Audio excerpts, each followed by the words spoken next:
प्रधानमंत्री नरेंद्र मोदी आपको बता दें कि फ्रांस के नीस शहर पहुंच चुके हैं। इसके साथ ही प्रधानमंत्री नरेंद्र मोदी की ये जो यात्रा है वो बेहद ही अहम बताई जा रही है, क्योंकि नीस शहर पहुंचने के साथ ही उनके बहुप्रतीक्षित फ्रांस दौरे की औपचारिक शुरुआत भी हो गई है और इस दौरे से काफी ज्यादा उम्मीदें भी देश को लगी हुई है। इस यात्रा के दौरान आपको बता दें, प्रधानमंत्री नरेंद्र मोदी नीस, एवियन और पेरिस में कई महत्वपूर्ण कार्यक्रमों और बैठकों में हिस्सा लेंगे। दौरे का मुख्य उद्देश्य भारत और फ्रांस के बीच में द्विपक्षीय और बहुपक्षीय सहयोग को और ज्यादा मजबूत करना है। फ्रांस पहुंचने के बाद प्रधानमंत्री नरेंद्र मोदी ने सोशल मीडिया प्लेटफॉर्म एक्स पर अपनी यात्रा की जानकारी साझा करते हुए कहा है कि इस दौरे में कई अहम कार्यक्रम शामिल हैं जो भारत के प्रमुख विकास साझेदार देशों के साथ मित्रता और सहयोग को नई दिशा देंगे। प्रधानमंत्री नरेंद्र मोदी आपको बता दें 14 जून को फ्रांस के राष्ट्रपति इमैनुअल मैक्रों के साथ द्विपक्षीय बैठक भी करेंगे। दोनों नेता विभिन्न रणनीतिक, आर्थिक और तकनीकी क्षेत्रों में सहयोग बढ़ाने पर भी चर्चा कर सकते हैं। इसके साथ ही भारत और फ्रांस के बीच में रक्षा, अंतरिक्ष, ऊर्जा और प्रौद्योगिकी जैसे क्षेत्रों में पहले से मजबूत साझेदारी मौजूद है। दौरे के दौरान प्रधानमंत्री नरेंद्र मोदी और राष्ट्रपति इमैनुअल मैक्रों संयुक्त रूप से भारत इनोवेट्स कार्यक्रम का उद्घाटन भी करेंगे। आपको बता दें, इस कार्यक्रम में भारत, फ्रांस और अन्य देशों के प्रमुख स्टार्टअप, नवाचार विशेषज्ञ और वेंचर कैपिटल फंड भी भाग लेंगे।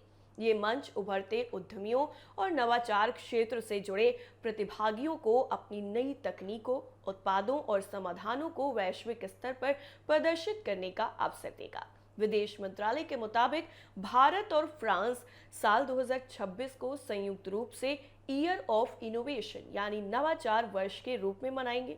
इसी पहल के तहत दोनों देशों के बीच में तकनीकी सहयोग, स्टार्टअप साझेदारी और अनुसंधान आधारित परियोजनाओं को बढ़ावा देने पर विशेष रूप से जोर दिया जाएगा।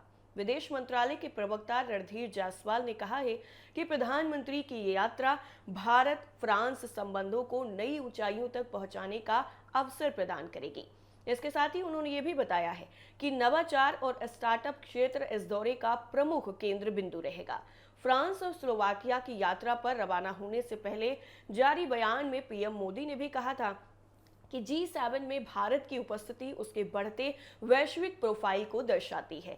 लगातार 8वीं बार G7 शिखर सम्मेलन में भारत को आमंत्रित किया जाना देश की बढ़ती वैश्विक भूमिका और उस पर अंतर्राष्ट्रीय समुदाय के भरोसे का प्रतीक है। पीएम मोदी ने यह भी कहा कि फ्रांस भारत की रणनीतिक सोच में विशेष स्थान रखता है। पीएम मोदी ने याद दिलाया कि इसी साल फ्रांसीसी राष्ट्रपति इमैनुअल मैक्रों की भारत यात्रा के दौरान दोनों देशों ने अपने संबंधों को विशेष वैश्विक रणनीतिक साझेदारी के स्तर तक पहुंचाया था। पीएम मोदी ने यह भी कहा कि नीस में राष्ट्रपति मैक्रों के साथ बैठक के दौरान दोनों नेता फरवरी के बाद हुई प्रगति की समीक्षा भी करेंगे और साथ ही साथ सहयोग के नए क्षेत्रों पर चर्चा भी करेंगे। इसके साथ ही आपको बता दें कि G7 समिट में पीएम मोदी और ट्रंप की मुलाकात भी होगी। दरअसल फ्रांस में आयोजित होने जा रही G7 समिट के दौरान प्रधानमंत्री नरेंद्र मोदी और अमेरिकी राष्ट्रपति डोनाल्ड ट्रंप के बीच में एक बेहद ही अहम द्विपक्षीय बैठक होगी। अमेरिकी प्रशासन ने इसकी पुष्टि करते हुए बताया है कि दोनों नेताओं की मुलाकात समिट के आखिरी दिन यानी 17 जून को तय की गई है। ऐसे वक्त में जब दुनिया कई चुनौतियों से जूझ रही है, ये बैठक बेहद ही अहम मानी जा रही है। व्हाइट हाउस के मुताबिक राष्ट्रपति डोनाल्ड ट्रंप सोमवार सुबह यानी कल वॉशिंगटन से रवाना होंगे। यूएससी फ्रीडम 250 कार्यक्रम में हिस्सा लेने के बाद वो फ्रांस की एवियन पहुंचेंगे, जहां पर स्थानीय समय के मुताबिक सोमवार दोपहर को वो G7 समिट में शामिल होंगे। अपनी इस यात्रा के दौरान राष्ट्रपति ट्रंप दुनिया की प्रमुख अर्थव्यवस्थाओं के नेताओं के साथ कई अहम बैठकों में हिस्सा लेने वाले हैं। एक अधिकारी का मुताबिक ट्रंप G7 नेताओं के साथ आर्थिक विकास, वैश्विक विकास, साझेदारी, सप्लाई चेन रेजिलियंस, अवैध प्रशासन, प्रवासन और आर्टिफिशियल इंटेलिजेंस जैसे साझा महत्व के मुद्दों पर चर्चा भी करेंगे। इसके साथ ही वो महत्वपूर्ण खनिज आपूर्ति श्रृंखलाओं को मजबूत करने, आर्थिक सुरक्षा को बढ़ाने और ड्रग तस्करी से निपटने के लिए भी सहयोग बढ़ाने पर जोर देंगे। आपको बता दें कि फ्रांस पहुंचने के बाद राष्ट्रपति ट्रंप की पहली द्विपक्षीय बैठक फ्रांस के राष्ट्रपति इमैनुअल मैक्रों के साथ होगी। इसके बाद वो G7 नेताओं के साथ आधिकारिक स्वागत कार्यक्रम और वर्किंग डिनर में शामिल होंगे। इसी दिन वो यूक्रेन के राष्ट्रपति व्लादिमीर जेलेंस्की के साथ साथ G7 के अन्य नेताओं के साथ एक विशेष कार्य सत्र में भी हिस्सा लेंगे। इसके साथ ही ट्रंप की कूटनीतिक व्यस्तता बढ़ जाएगी। वो कतर के अमीर के साथ द्विपक्षीय जो बैठक है वो भी करेंगे और इसके बाद संयुक्त अरब अमीरात के राष्ट्रपति के साथ भी उनकी अलग बैठक प्रस्तावित है। इसके अलावा G7 के नेताओं के साथ में वर्किंग लंच में भी वो शामिल होंगे।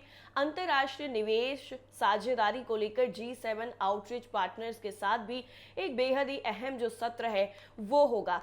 लगातार जिस तरीके से ये जो पूरा मामला है, इस पूरे मामले पर जो ट्रंप की मुलाकात है, पीएम मोदी की जो मुलाकात है वो होने वाली है, इस पर पूरी तरीके से पूरे देश के साथ साथ दुनिया की निगाहें भी बनी हुई हैं। देखिए जिस तरीके से अभी लगातार ईरान और अमेरिका के बीच में जो तनातनी है वो देखने को मिल रही है, ऐसे में प्रधानमंत्री नरेंद्र मोदी और डोनाल्ड ट्रंप की ये जो मुलाकात होने वाली है ये बेहद ही अहम बताई जा रही है। इसमें तमाम जो यहाँ पर सुझाव हैं, तमाम जो प्रस्ताव हैं, उन पर कहीं न कहीं मुहर लगने की भी संभावना जताई जा रही है।